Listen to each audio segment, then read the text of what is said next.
Hey, so in this video we're going to talk about bubble sort.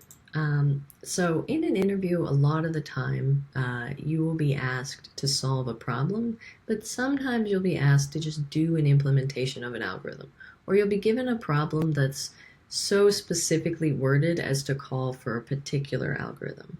This one is one such example. So given an unsorted list of integers, that's how a sorting problem always starts, sort these integers using the bubble sort algorithm.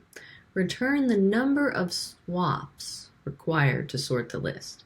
So in order to find this information, you have to use bubble sort. You can't do like a secret cheat around. If you ever see it like this, they're not looking for you to like come up with some brilliant extra non-standard implementation. They're really just looking for you to implement bubble sort and show that you know it. So in order to just understand bubble sort, I'm going to jump into VisuAlgo, which is linked in Canvas, and so you should be able to find it. And we're just going to watch the bubble sort algorithm execute. So here is the pseudocode down here for the bubble sort algorithm, and really what we do is we keep track if we swapped if we made a swap, and then we check to see the index of the last unsorted element and I. If the left element is larger than the right element, then we swap them, and then we set a swapped to true. As soon as we stop having to swap, then we don't need to keep going, and so then we terminate the algorithm. So let's just watch that run. I'm going to go ahead and click sort, and we're just going to watch it run. So as you can see, once we find numbers that are smaller, they sort of bubble, the large ones bubble up to the top, and the bottom, the smaller ones bubble to the bottom. It's a slow process, and so if you have like a 2 over close to the end, it's going to take a long time and a lot of iterations for this 2 to move over here.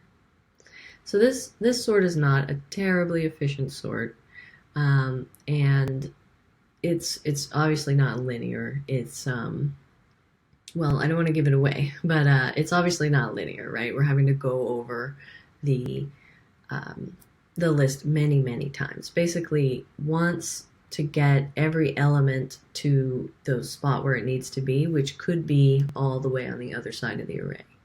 So just think about that when you're thinking about what could the complexity be, right? So we can see that took kind of a while to do. But if you look here, let's see, if you look down in VisuAlgo, you can kind of see, you can get a random, or you can get nearly sorted. Let's see, decreasing, no, the other way, increasing. So bubble sort performs actually a lot better if the list is nearly sorted. So let's do nearly sorted, increasing, sort. So watch this go on a nearly sorted algorithm, or nearly sorted list. Okay.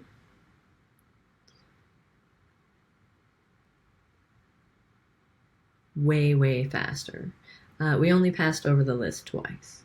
So in sorts, the way that you think about them is not just based on the length. It's also based on the position of every element. How sorted is the list? There are some lists that are more sorted than other lists, and so algorithms are, that kind of operate off that principle work better and have fewer iterations. But if you look at, a nearly sorted in the decreasing sense, right? If you have to run this algorithm, this version of bubble sort is the worst possible performer, right? This will take forever to run. We're not even gonna watch it run. So, so that's how you can kind of visualize this algorithm and think about this algorithm. You want to think with sorting algorithms, not just how many times do we have to go over the input, but how many times would we have to go over the input if the input looks like this versus like that, etc. So yeah. We'll explore the pseudocode for this in the next video.